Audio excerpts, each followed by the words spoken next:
말씀 보겠습니다. 말씀은 제가 계속 나누고 있는 말씀 사무엘상입니다. 사무엘상, 구약성경 사무엘상 9장 1절에서 10절까지의 말씀입니다. 구약성경 사무엘상 9장 1절에서 10절, 페이지 419페이지 주변에 있습니다. 사무엘상 9장 1절에서 10절까지 말씀 제가 읽도록 하겠습니다. 이 하나님 말씀 들으시기 바랍니다. 베냐민 지파에 기스라 이름하는 유력한 사람이 있으니 그는 아비엘의 아들이요 스룰의 손자요 베고라스의 증손이요 아비아의 현손이며 베냐민 사람이더라. 기스에게 아들이 있으니 그의 이름은 사울이요 준수한 소년이라. 이스라엘 자손 중에 그보다 더 준수한 자가 없고 키는 모든 백성보다 어깨 위만큼 커더라. 사울의 아버지 기스가 암나기를 잃고 그의 아들 사울에게 이르되 너는 일어나 한 사원을 데리고 가서 암나기들을 찾으라 하매 그가 유란 산지와 살리사 땅으로 두루 다녀 보았으나 찾지 못하고 살림 땅으로 두루 다녀 보았으나 그곳에는 없었고 베냐민 사람의 땅으로 두루 다녀 보았으나 찾지 못하니라. 그들이 숲 땅에 이른 때에 사울이 함께 가던 사원에게 이르되 돌아가자. 내 아버지께서 암나기 생각은 고사하고 우리를 위하여 걱정하실까 두려워하노라 하니 그가 대답하되 보소서 이 성읍에 하나님의 사람이 있는데 존경을 받는 사람이라. 그가 말한 것은 반드시 다 응하나니 그리로 가사이다. 그가 혹 우리가 갈 길을 가르쳐 줄까 하나이다 하는지라. 사울이 그의 사원에게 이르되 우리가 가면 그 사람에게 무엇을 드리겠느냐. 우리 주머니에 먹을 것이 다하였으니 하나님의 사람에게 드릴 예물이 없도다. 무엇이 있느냐 하니 사원이 사울에게 다시 대답하여 이르되 보소서 내 손에 은 한 세겔의 4분의 1이 있으니 하나님의 사람에게 드려 우리 길을 가르쳐달라 하겠나이다 하더라. 옛적 이스라엘 사람이 하나님께 가서 물으려 하면 말하기를 선견자에게로 가자 하였으니 지금 선견자라 하는 자를 옛적에는 선지자라 하는 자를 옛적에는 선견자라 일컬었더라. 사울이 그의 사원에게 이르되 내 말이 옳다 가자 하고 그들이 하나님의 사람이 있는 성읍으로 가니라. 아멘.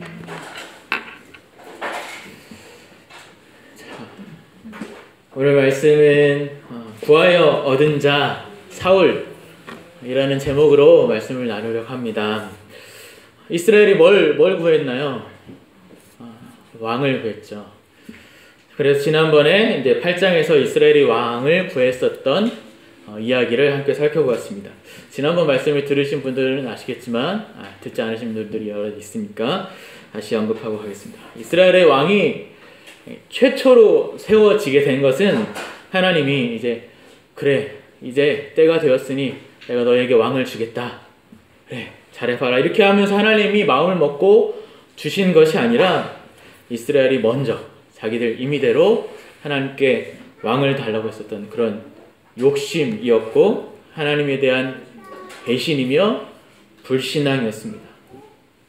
물론 그때 상황적으로 사무엘이 이제 나이가 들어가고 할아버지가 다 되어가고 또 그의 아들들 사사로 세워진 그의 아들들이 부조리를 저지르고 했기 때문에 걱정이 되는 마음에 주변에서 블레셋이 막 쳐들어오려고 하고 하니까 걱정이 되는 마음에 하나님 앞에 구하는 것이지만 하나님께서 그 왕의 권한과 직무, 왕이 세워지면 너희들한테 이렇게 할 것이다 라는 것으로 사무엘을 통해서 알려주시고 또 만류하시고 주의를 주셨음에도 불구하고 이스라엘 백성들은 들은 채 만지하며 무작정 왕을 달라고 졸랐죠.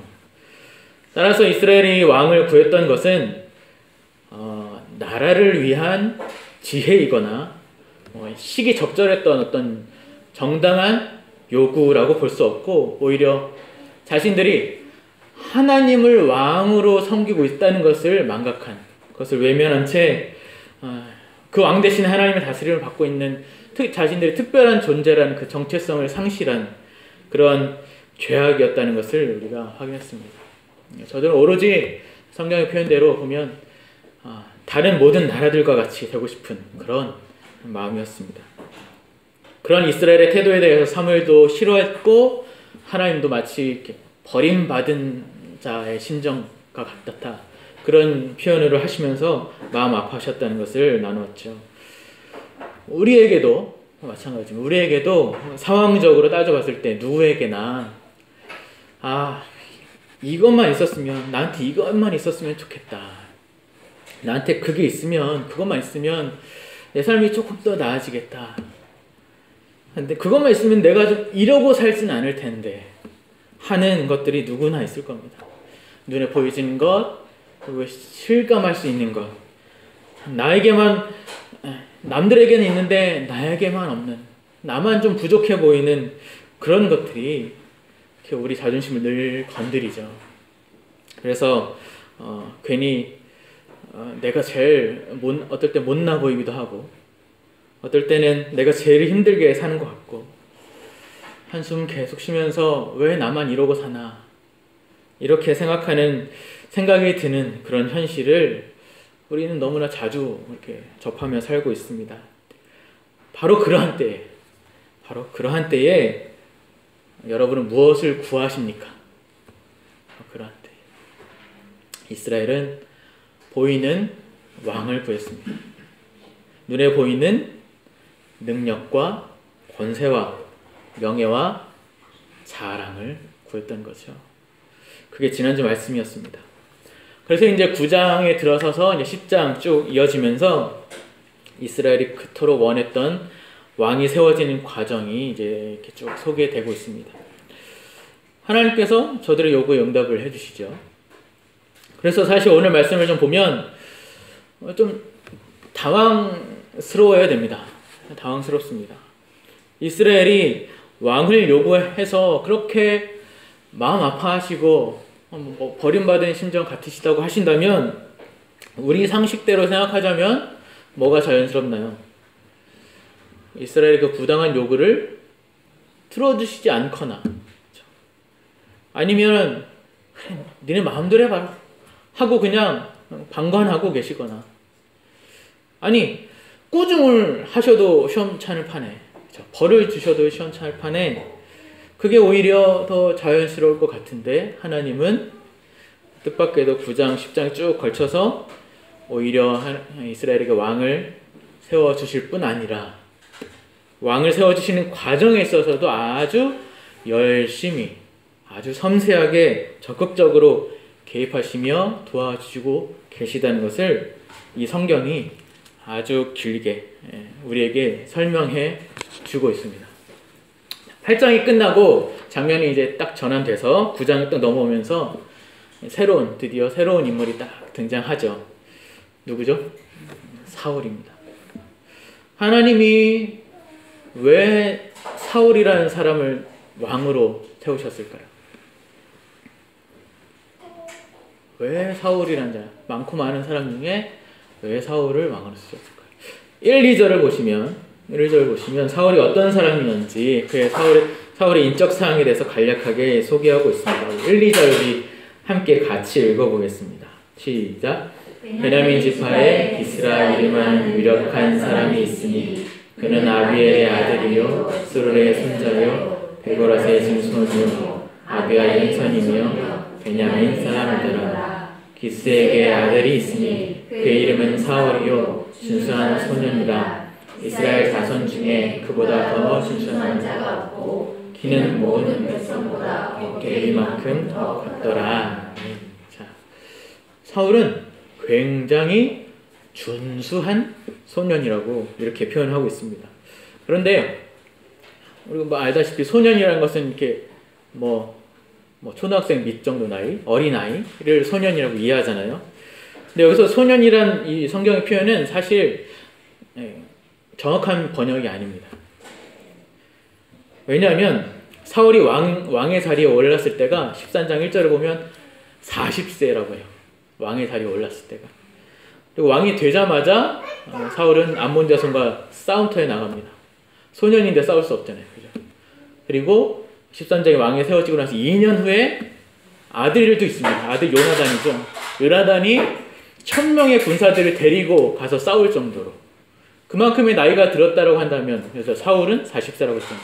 그러면 이 시기와 별로 얼마 차이 나지 않았을 텐데, 그러니까 성경학자들도 사울이 소년이 아니라 이 당시에 최소한 30세 이상이다, 30대일 거다, 라는 것으로 판단합니다. 그래서 이제 개역 개정 성경이 번역이 이 부분이 잘못됐다라는 것을 팁을 알고 계시면 좋고, 다른 번역본에도 그래서 이 개역 개정에만 소년이라는 표현이 있고 다른 번역서에들은 이렇게 뭐 잘생긴 아들, 뭐 잘생긴 젊은이, 뭐 준수한 젊은이 이런 식의 표현을 하고 있습니다. 우리식으로 이해하자면 뭐겠어요? 훈남이죠, 훈남. 사울은 이렇게 아주 멋지게 생긴 준수한 훈남이었다는 것을 우리가 알 수 있습니다. 아무튼 그 훈남인 사울이 또 키가 어떻대요? 어깨가 다른 사람 키보다 더 위에 있었대요. 다른 사람이 사울 어깨 밑에 있는 거예요. 그러니까 머리보다 더 큰 거죠, 다른 사람보다. 그러니까 거의 2m 뭐 비슷하게 되지 않았을까. 아주 큼지막한 사람이었지 않았을까 하는 것입니다. 그만큼 어때 보인다는 걸까요, 사울은? 그만큼 늠름해 보이고 힘있어 보이고 싸움 잘할 것처럼 보이고 어디에 내놔도 꼴리지 않을 만큼 이렇게 비주얼적으로 아주 그냥 훌륭한 그런 멋진 사람이었다는 거죠. 그리고 집에 나귀들이 많았고 또 종이 사환이 있었다는 것을 보면 꽤 잘 살았던 집안의 자제였던 것으로 파악이 됩니다. 그런데 중요한 건 그런 사울이 어떤 지파의 사람이었다고요? 베냐민 지파 사람이라고 합니다. 베냐민 지파는 이 당시에 이스라엘 12지파에서 가장 작은 수, 가장 힘없는, 가장 연약한 지파라고 합니다. 야곱의 막내 아들이었기도 했고 아주 적은 수에 모인 이 지파라고 합니다. 21절을 가볼까요? 9장 21절 함께 읽겠습니다. 시작. 사울이 대답하여 이르되 나는 이스라엘 지파의 가장 작은 지파 베냐민 사람이 아니니까 또 나의 가족은 베냐민 지파 모든 가족 중에 가장 미약하지 아니하니까 당신이 어찌하여 내게 이같이 말씀하십니까? 별로 이렇게 내세울 만한 가문이 못 된다는 거죠. 그래서 어째서 내가 왕이 될 수 있느냐 이렇게 사울이 사무엘에게 따지고 있는 말씀입니다. 자기도 잘 이해가 안 된다는 거죠.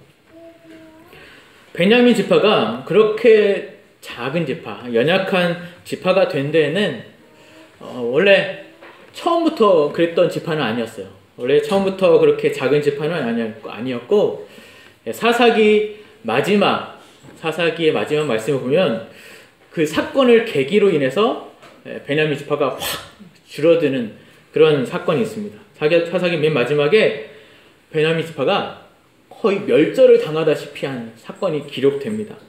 사사기 말씀 한번 찾아볼게요. 사사기 20장입니다.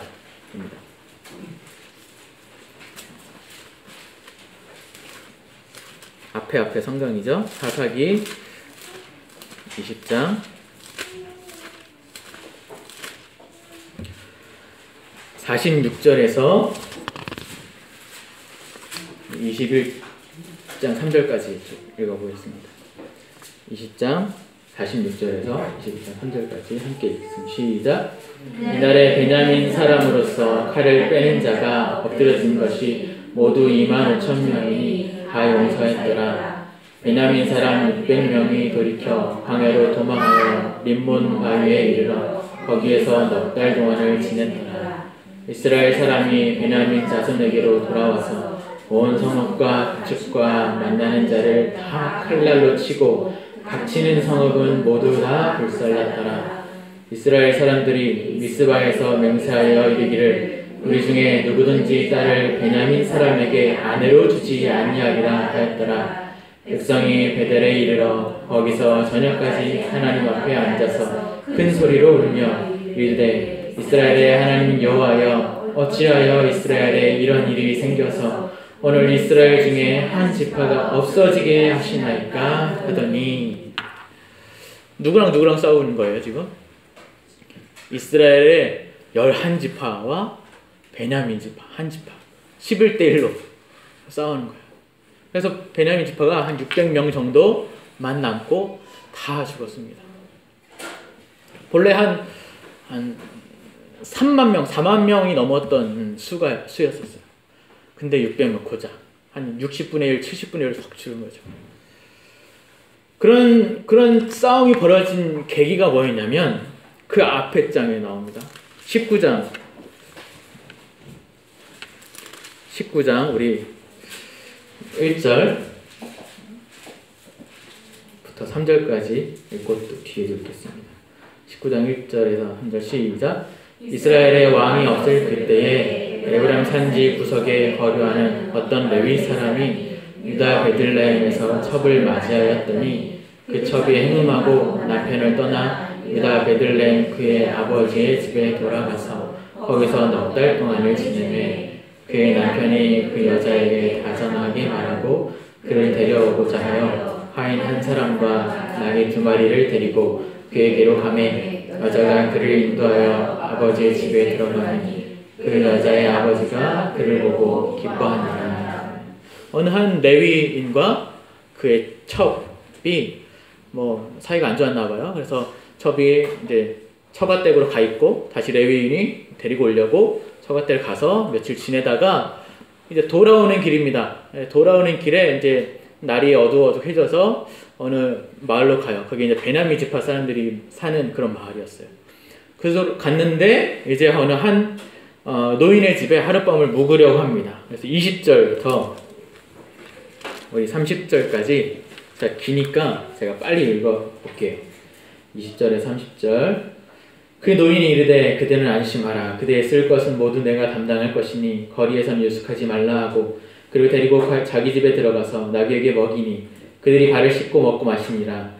그들이 마음을 즐겁게 할 때 그 성읍의 불량배들이 그 집을 에워싸고 문을 두들기며 집주인 노인에게 말하여 이르되 내 집에 들어온 사람을 끌어내라. 우리가 그와 관계하리라 하니 집주인 그 사람이 그들에게 나와서 이르되 아니라 내 형제들아 청하노니 이 같은 악행을 저지르지 말라. 이 사람이 내 집에 들어왔으니 이런 망령된 일을 행하지 말라.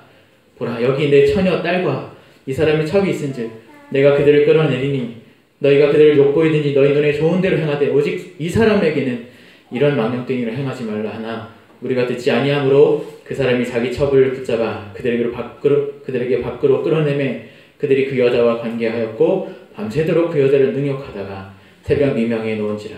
동틀 때 여인이 자기의 지은이 있는 그 사람의 집으로 집문에 이르러 엎드려져 밟기까지 거기 엎드려져 있더라.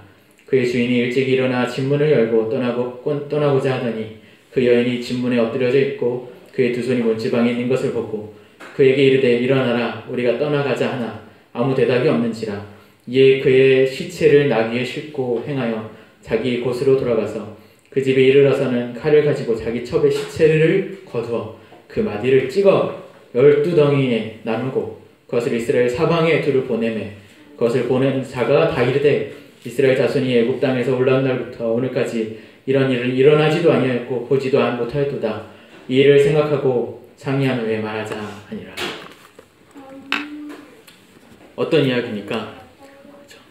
그 노인의 집에 머물고 있는데 베냐민 지파 불량배들 건달들이 와서 나쁜 사람들이 와서 그 첩이 레위인의 첩이 좀 이쁘장했던 것 같아요. 그러니까 이제 그 집에 노인이 사는 뭐 딸이나 이런 뭐 다 첩은 상관없습니다.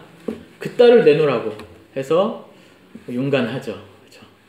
그렇게 악행을 저질러서 밤새 그렇게 곤욕을 당하고 집문 앞에 쓰러져 있어 죽었죠. 레위인이 아침에 그걸 보고 슬피 울며 그 시체를 데려다가 12도망으로 쪼개서 지파로 보내죠.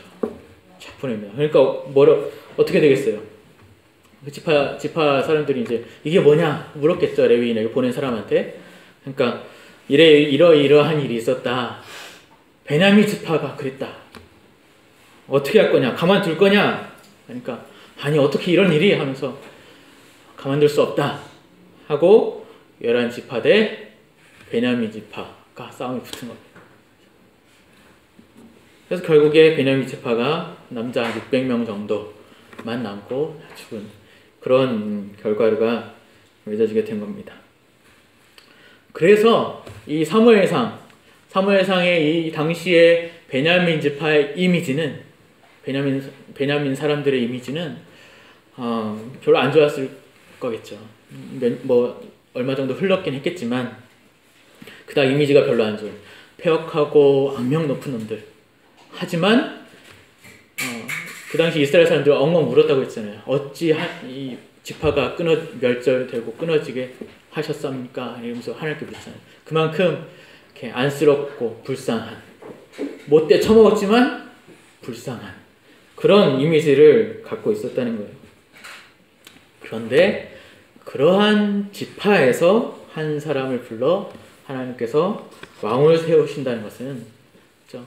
상당히 의아스럽고 또 한편으로는 되게 의미심장한 것이죠. 인간적으로 봤을 때는 왕이 세워진다라고 했을 때는 이렇게 어떤 가문, 어떤 지파에서 왕이 세워지는 게 좀 더 그럴듯할까요? 아주 그 당시에 가장 영향력 있고 가장 이렇게 세력이 좀 센 당시 지파 어떤 지파들이 있었냐면 두 지파가 가장 강했다고 해요. 유다 지파랑 에브라임 지파가 그 당시 가장 센 큰 지파였다고 하는데 그런 지파에서 누구나 인정받을 만한 사람이 왕으로 딱 세워지는 게 뭔가 더 그림이 있어 보이고 왕으로서도 합당할 것 같은데 하나님은 그렇게 하지 않으셨다는 거예요. 왜일까요? 여기서도 하나님의 이 섬세한 지혜가 잘 드러나고 있습니다. 만약에 유다 지파나 에브라임 지파 어느 한쪽에서 왕이 세워지게 됐다면 세력 다툼이 일어났을 가능성이 많았다고 합니다. 성경학자들이 그렇게 분석을 해요. 당시 유다 지파와 에브라임 지파가 큰 지파로서 라이벌 관계에 있었기 때문에 서로 이렇게 세력이 컸고 그래서 견제하는 사이였거든요. 그 중에서 한 왕이 세워졌다고 했으면 지금 우리나라에서 뭐 정치권 싸움 하듯이 그보다 더 심한 뭐 이렇게 분쟁들이 있을 수 있겠죠. 그래서 그 안에서 자기 기득권을 자랑하며 경쟁하였을 겁니다. 하나님께서 그걸 원치 않으셨던 것 같아요. 그래서 이제 생각지도 못한 아주 연약한 지파에서 툭 한 사람을 하나님께서 불러 세우셔서 그런 갈등을 최소화시키신 거죠. 그래서 이 연약한 이제 불쌍한 이 연약한 이 베냐민 지파를 사울로 하여금 이제 어떻게 하시는 거죠? 이제 다른 지파와 이제 거의 마음 먹을 만한 지파로 이렇게 하나님께서 회복해 가시는 일도 하는 것으로 그렇게 여겨집니다. 자, 그렇게 하나님께서 이스라엘의 신앙적인 어떤 수준과 상황을 다 고려하심으로 왕을 베냐민 지파에서 나오도록 하십니다. 그렇게 미약하고 별별 없는 지파였지만 사울의 외모는 어때요? 준수한 훈남이잖아요. 사람들이 마음에 들만한 풍채와 외모를 가진 자로서 그를 이스라엘의 위에 세우신 것입니다. 하나님께서 이스라엘의 백성들이 마음에 들만한, 비록 지파는 그렇지만 마음에 들만한 이스라엘의 수준을 맞춰주신 것이죠. 저들은 나라 대 나라로 견줄 만한 어떤 왕이 필요했던 거, 보이는 왕, 그들의 보기에 합한 왕. 하나님께서 그러한 자를 왕으로 딱 세워주신 것입니다. 잘못된 이스라엘의 그 미숙한 요구에도 불구하고 하나님은 어떻게 해서든지 이스라엘의 전체에게 복을 주시려고 저들을 포기하지 않으시라는 것이죠. 그래서 오늘 다시 사무엘상 9장 다시 오시면 이렇게 세우시는 겁니다. 9장 3절에서 4절 우리 같이 한번 읽겠습니다. 시작.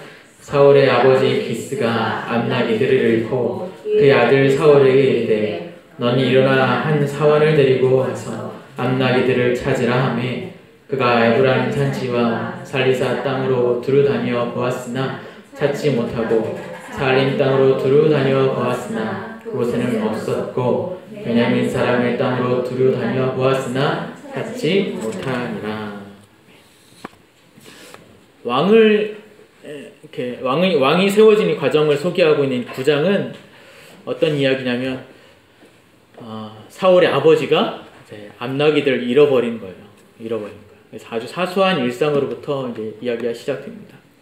아버지가 암낙이를 잃어버려서 이제 아들인 사울과 그의 사환 종이 함께 암낙이들을 찾으러 갈 수밖에 없게 되죠. 찾으러 갔다가 이리저리 아무리 찾아가도 암나귀를 찾을 수가 없어서 쩔쩔매고 있다가 이제 사울은 아버지가 걱정하실까봐 돌아가야겠다라고 하는데 문득 사울에게 이미 익히 들은 그 소문에 의해서 아이디어가 떠올라서 근처에 선견자가 있다고 합니다. 아주 존경받는 선교사가 살고 있는데 그 선견자한테 이제 물어보면 좋겠습니다. 그가 말한 것은 당하더랍니다. 사울은 잘 모르고 있었던 것 같아요. 그가 우리 일도 알려주지 않겠습니까?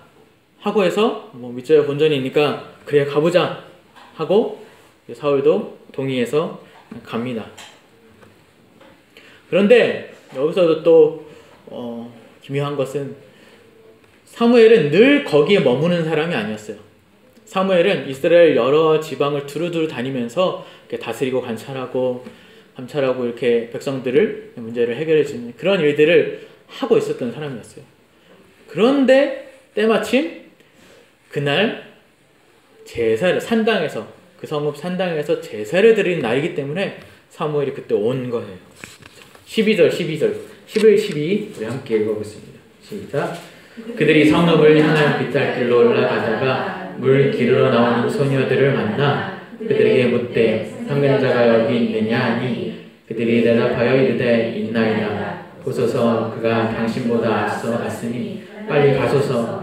백성이 오늘 산당에서 제사를 드리므로 그가 오늘 성읍에 들어오셨나이다. 그래서 사울이 사무엘을 절묘하게 만나게 됩니다. 그렇다면 사무엘은 어떻게 사울을 알아봤을까요? 15절입니다. 15에서 17절 같이 읽겠습니다. 시작.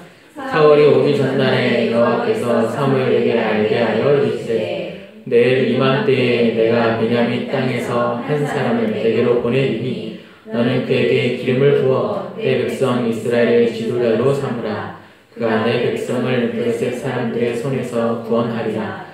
내 백성의 부르짖음이 내게 상달되었으므로 내가 그들을 돌보아노라 하셨더니 사무엘이 사울을 볼 때에 여호와께서 그에게 이르시되 보라 이는 내가 내게 말한 사람이니 이가 내 백성을 다스리리라 하시니라. 하나님께서 사무엘에게도 그 전날 그죠 말씀해 주셨죠. 너를 찾아오는 사람이 있을 거다. 그 사람을 왕을 세울 거니까 기름 부어라.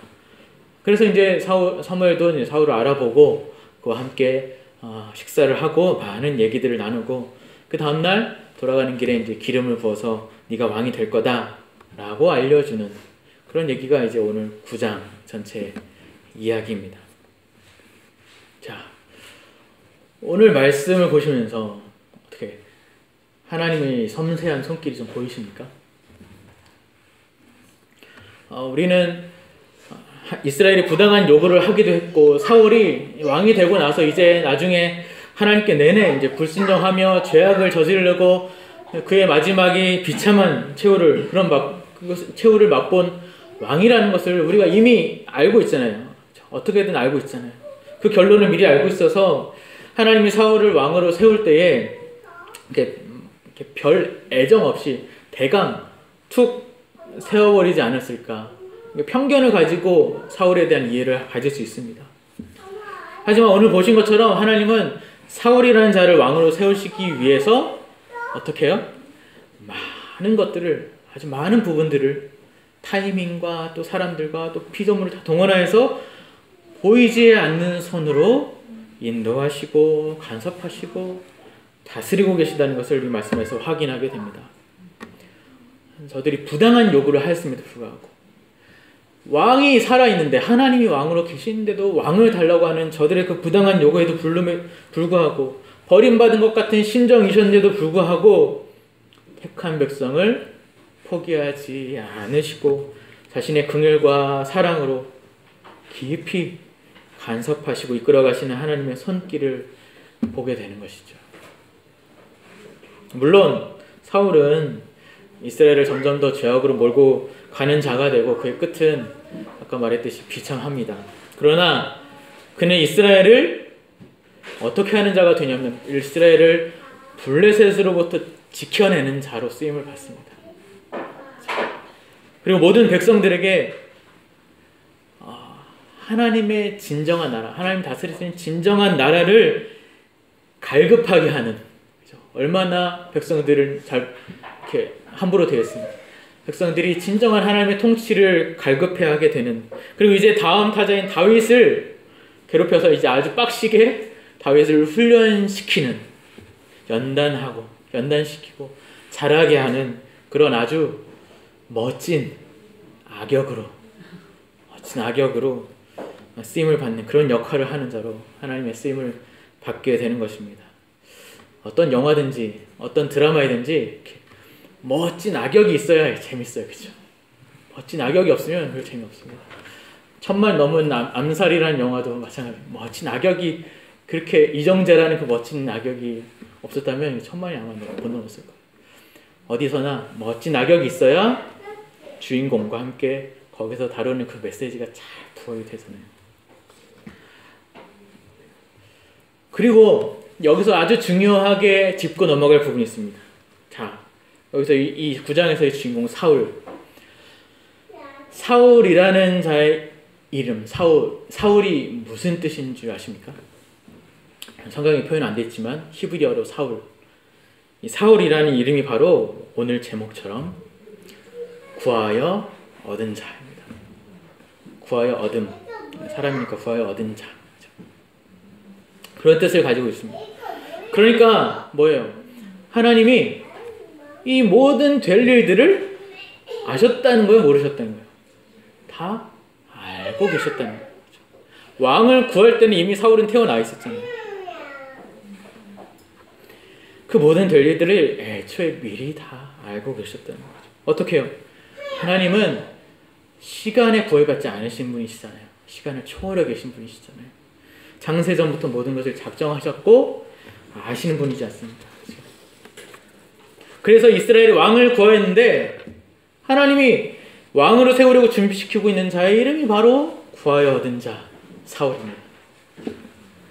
그 사울이라는 그 이름을 통해서 하나님이 이스라엘이 어떻게 하느냐에 따라서 수동적으로 움직이시는 분이 아니라, 이스라엘이 악의를 저지르고 나서 그 다음 결과로 하나님이 수습하는 그런 모양새로 일하시는 분이 아니라, 일어나는 모든 일에 먼저 아는 자로 그렇게 예비하시며 주도하시며 보존하시며 다스리시는 분이시라는 사실을 지금 이 말씀에서 사울이란 이 이름을 통해서 말씀해 주고 있는 것입니다. 그렇게 보존하시며 다스리는 것, 그것을 두 글자로 뭐라고 할까요? 그렇죠, 섭리라고 하죠. 그렇게 모든 일들이 하나님의 섭리를 통하여 그 뜻하신 목적대로, 작정하신 대로 이루어지고야 만다는 것을 사울의 이름을 통해서, 그냥 지나갈 법한 이 말씀을 통해서도 이렇게 하나님이 자신의 어떠하심을 이렇게 보여주고 있는 것이에요. 그러니까 세상에 그 무슨 일이 일어난다 할지라도 우리에게는 도저히 납득이 되지 않는, 우리에게는 뜻밖의 일들처럼 보이고 전혀 예상하지 못한 일들이 막 일어나고, 어떻게 저런 일이 일어날까? 하나님 왜 저런 일들을 일어나게 하셨습니까? 하나님 왜 두고 계십니까? 왜 보고만 계십니까? 하는 그런 상황이 우리에게 펼쳐진다 할지라도 하나님의 계획 속에서, 하나님의 손 안에서, 그 섭리 안에서 벗어나는 일이 있다 없다? 없다라는 것이죠. 그렇죠? 우리는 시간 안에 머무는 자이기 때문에 잘 이해가 가지 않아요. 그러나 하나님은 미리 알고 계신다. 그 섭리 안에서 다 일어나는 일들이다. 하나님은 그 모든 것을 작정하셔서, 바꿔 말하면 그 모든 것의 원인이 되시는 자로서 서 계셔서 모든 것을 아시고, 모든 것을 사람의 그 자연스러운 인격적인 반응을 하나도 조장하시지 않으신 채로, 그것을 다 사용하셔서 자기의 선하신 뜻을 반드시 이루어 가신다는 분이라는 것을 확인하게 됩니다. 사람의 연약함까지도, 사람의 못된 악의와 실수와 또 다양한 성격의 그 인격적인 반응들과 또 자연과 피조물 모두를 하나님의 도구와 하나님의 재료로 삼으셔서 일하신다는 것이죠. 성경의 표현대로, 로마서 말씀 표현대로 모든 것을 합력하셔서 선을 이루신다. 그 하나님, 우리가 기억할 수 있으면 좋겠어요. 말씀 한번 찾아볼까요? 로마서 8장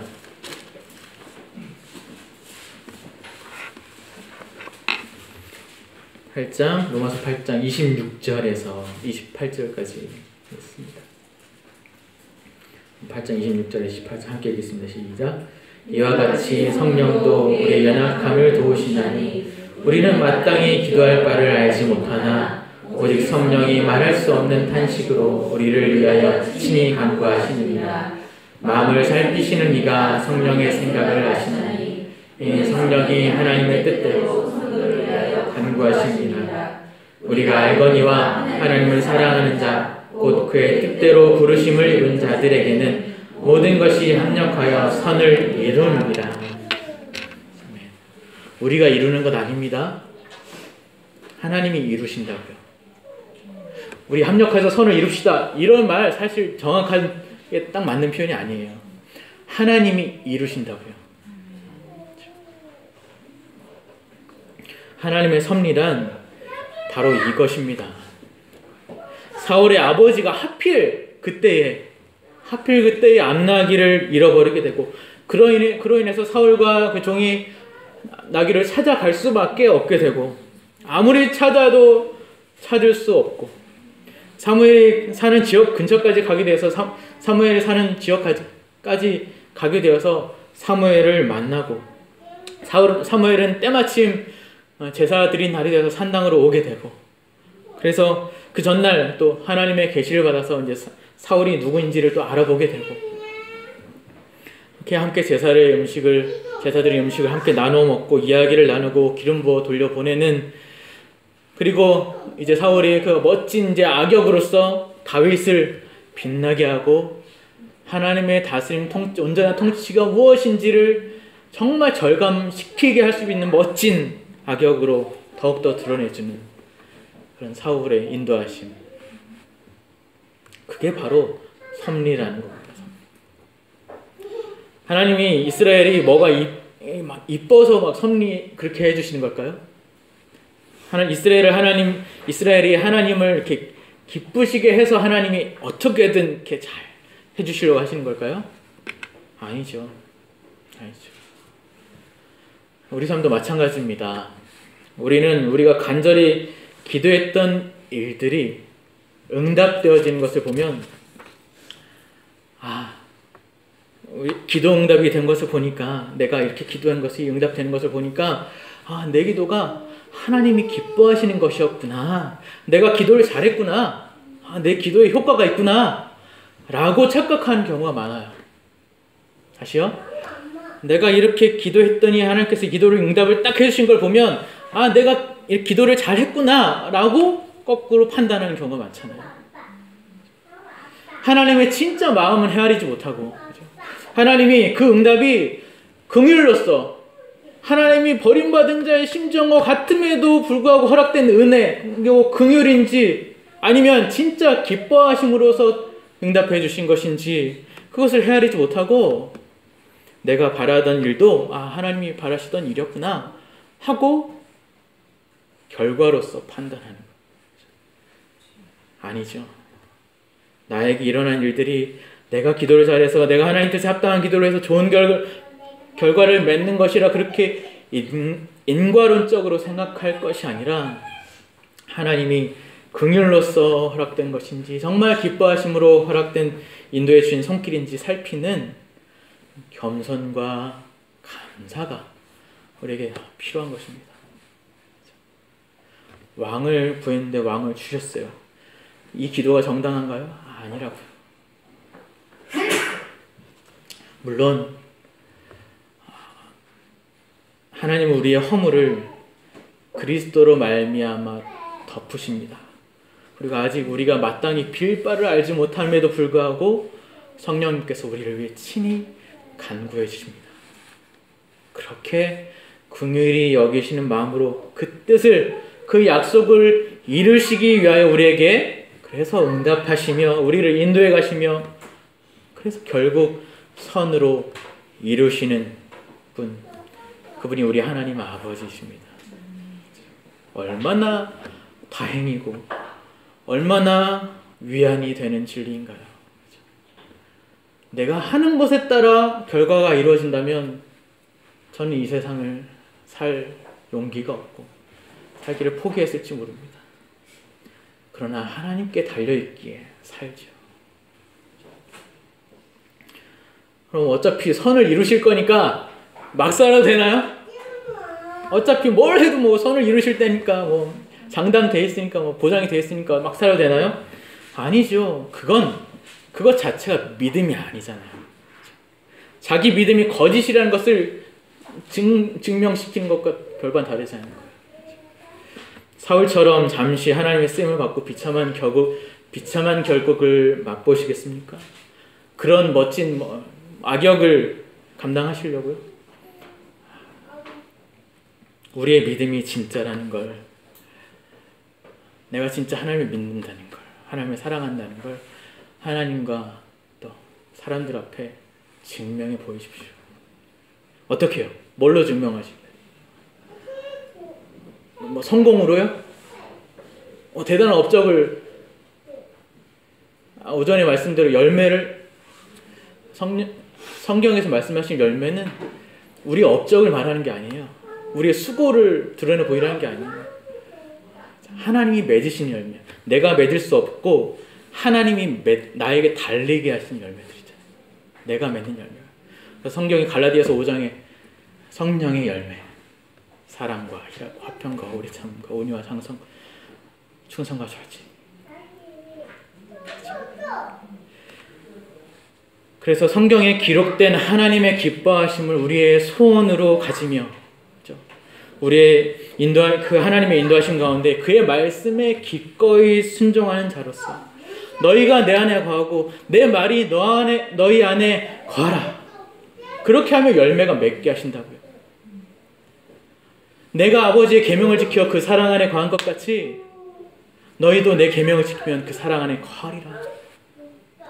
우리에게 요구하시는 건 그거예요. 우리의 인생이 아무리 보잘것없이 보이고 미약하게 보이고 때로는 우리의 반복되는 일상이 좀 자질구레해 보이고 뭔가 별 볼일 없어 보이는 그런 하루일지라도, 그것도 뭔가 자랑할 만한 것이 없고 크고 뭐 놀라운 일이 별로 일어나지 않아요. 누구한테 전화를 걸려고 해도 내가 뭔 일이 있어야 전화를 하는데 아무 일도 일어나지 않아서 전화를 할 수가 없어요. 안부를 나누고 나는 이런 일이 있었다, 너는 뭐 이런 일이 있었다. 그만큼 제 친구가 저한테 그러더라고요. 너한테 전화하고 싶은데 내가 늘 똑같은 일상이라서 너한테 뭐 할 얘기가 없어서 전화를 못하겠다. 그런 반복되는 일상을 우리가 살고 있고, 왜 하나님은 나에게 어떤 놀라운 특별한 기적도 허락하시지 않을까? 그렇게 하나님께 따지고 싶은 우리의 하루를 살고 있지만, 여러분의 그 일상을 통하여 하나님은 큰 일을 이루고 만들어 나가고 계신다는 것을 믿으십시오. 우리의 하루는 세상의 하루와 다릅니다. 큰 일을 하려고 애쓰지 않으셔도 됩니다. 큰 꿈을 꾸지 않으셔도 돼요. 그렇죠? 여러분에게 주어진 하루를, 책임을, 길을 묵묵히 소중히 여기시면서 최선을 다하시면서 그렇게 걸어가십시오. 하나님이 동행하고 계십니다. 하나님이 이루세요. 사울의 이 작은 일상을 통해서 하나님이 사울을 세우시고 다윗을 세우시고, 김광석이라고 하는 가수를 아시죠? 유명하잖아요. 김광석이라는 가수가 서른 즈음에라는 노래 참 유명한데, 그 노래에서 점점 더 멀어져 간다, 머물러 있는 청춘인 줄 알았는데 하면서 매일 이별하며 살고 있구나 라고 하는 이 가사말을 통해서 많은 사람들이 공감하면서 그렇게 인생의 덧없음을 그렇게 우리가 많은 사람들이 끄덕끄덕 공감하고 있지만 그렇다고 아무 의미 없는 인생이 아니라 여러분의 작은 일상이 하나님의 결국을 만들어내는 큰 일이며 과정이라는 사실을 기억하셔서 하나님의 기뻐하심을 따라 은혜와 긍휼과 섭리 안에 자신을 맡기며 드리며 감사함으로 살아가는 우리 모든 성도님들 되시기를 바라겠습니다. 기도하겠습니다. 하나님 감사합니다. 부끄러운 우리 모습에도 그리스도의 의를 우리에게 덮으사 우리를 사랑하시고 매 순간 우리의 기도를 듣고 계시는 줄 믿사오니 감사를 드립니다. 현실의 많고 많은 문제들 속에서 저희는 하나님께 도움을 구할 수밖에 없습니다. 하나님이 허락하시지 않고서는 우리가 그 어떤 좋은 것을 누릴 수 없는 우린 다 연약한 자들이기 때문입니다. 그렇다 할지라도 날마다 우리 자신의 만족을 구하는 것보다 하나님의 기뻐하심을 더 구하는 자들이 되기를 원합니다.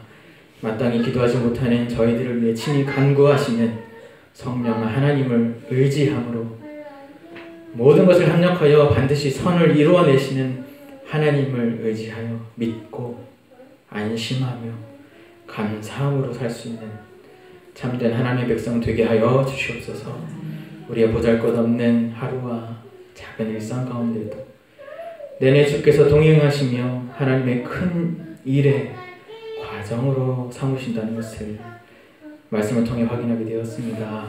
믿음으로 걸어간 이 길에 실족하지 않고 지치지 않고 힘을 낼 수 있도록 우리를 붙잡아 주시고 인도하여 주시옵소서. 우리의 참된 왕이신 예수 그리스도의 이름으로 기도하옵나이다. 아멘. 찬송 한 장 하겠습니다. 312장입니다.